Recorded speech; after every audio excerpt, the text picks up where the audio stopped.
as a commissioner of police, what I have and what I can be able to do and what I can give out to ensure that this state remains, of course, calm and peaceful.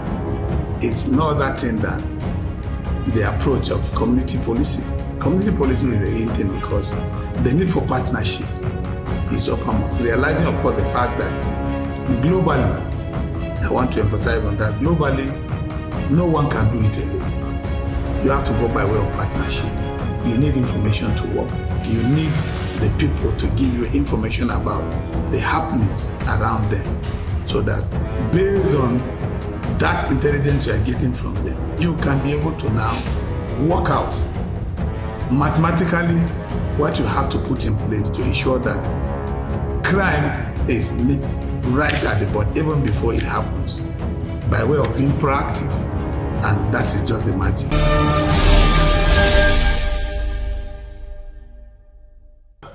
It's a great thing that you are here today. I'm so glad having you around. And like you have seen, Delta State is a very critical state to the economic of this country. And having that in mind, and of course, the need for us to ensure that Deltans, of course, live with their 2 eyes closed, and for business activities to thrive in the command, we have no option than to give it every bit of our time and ensuring that, of course, the state remains very, very peaceful and calm, so that investors can come around and see what they can do to improve not just the economy of the state, but the economy of the nation at large, to also create employment opportunities for our youth. And that is why it is uppermost in our mind that we have to give in everything we have in our arsenal to ensure that this command remains, of course, calm and peaceful.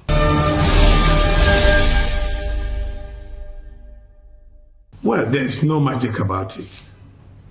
It's all about knowing what, as a commissioner of police, what I have and what I can be able to do and what I can give out to ensure that this state remains, of course, calm and peaceful. It's no other thing than the approach of community policing. Community policing is a real thing because the need for partnership is uppermost. Realizing, of course, the fact that globally, I want to emphasize on that, globally, no one can do it alone. You have to go by way of partnership.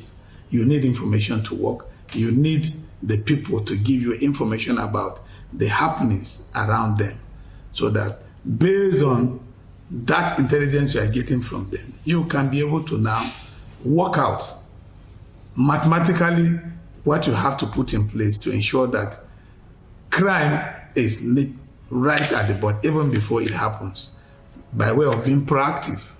And that is just the magic.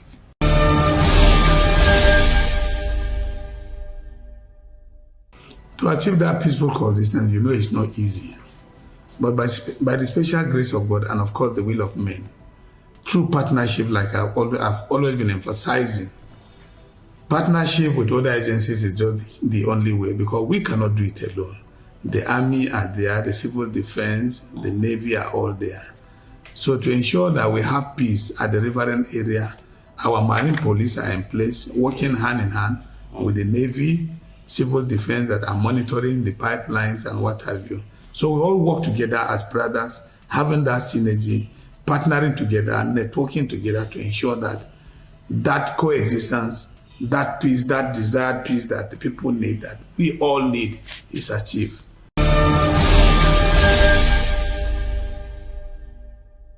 Senator Dr. Ifeanyi Okowa, the state executive governor of Delta State. We are very proud of him, I must say. The relationship has been very, very cordial. He has never disappointed us anytime we go there for whatever need. He's always there for us. He's a very amiable and, of course, wonderful person to work with.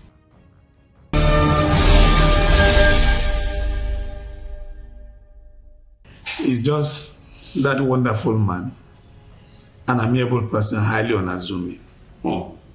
That's who I am. Precisely on the 13th of January 2021, I came on board here as the Commissioner of Police.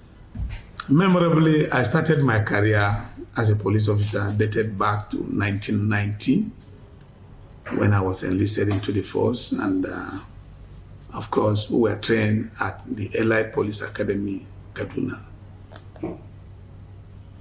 91, I was posted to no other place than this very command. As a young officer, I was here from 1991 to 2002, precisely April 2002, when I was again posted to Bayelsa State. But I must say, Delta has always been one state that favored me as an individual. I came in here as a young graduate. I did my master's here in Delta State University. It was after that transfer came, took me away to Bayelsa State. In Bayelsa, I was then DPO Ekechi in Yenogwa. From there, I was posted down to Lagos State Police Command. In 2002, about November, December that year, 2002. In Lagos, I became the area crime officer at Papa. From there, in 2003, I was posted to Denton Division, that is Mainland Police Station, as DPO. From 2003 to 2005, I was moved again back to Apapa as the DPO in charge of Apapa Division. I was in Apapa Division for 6.5 years as the DPO there. From 2005 to 2011 as the DPO, where I held sway. Prior to my being posted to Apapa, robbers were always terrorizing the area because, Apapa is not just the economic nerve center of Lagos, but by extension, it's a mini world. I call it a mini world because all nationals from all nations are there doing their businesses. So you cannot, as a DPO, afford to go home and sleep when that area is not peaceful and calm. Always congested, and robbers were always going there, people going to bank to withdraw money. Before they even get to their houses, they come under attack. Some get killed, some get maimed. But by the special grace of God and the will of men, and through my hard working and that cordial relationship with members of the public who are always there for me, I was able to excel. And no wonder, therefore, in 2012, I was returned back to Apapa as the area commander in charge of Apapa.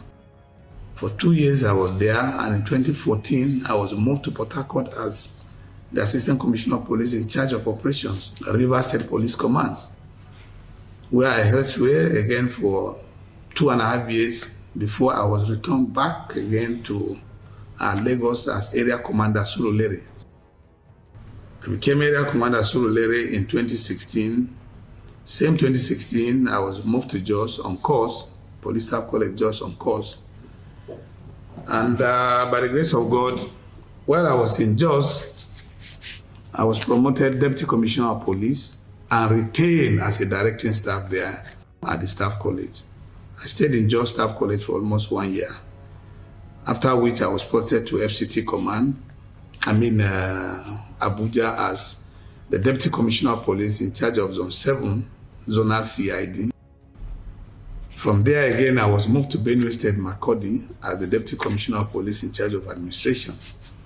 And in 2017, I was moved back to Lagos again as Deputy Commissioner of Police in charge of operations in the whole command. So I was there in 2017, 2018, 2019, 2020, until December 2020 again, when I was promoted Commissioner of Police. And in January, I was posted here as the Commissioner of Police. That is how the journey has been.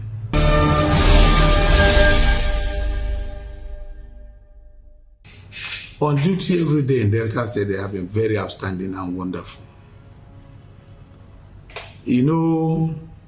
I must say also, There is no state that does not have its own challenge or challenges anywhere across the nation.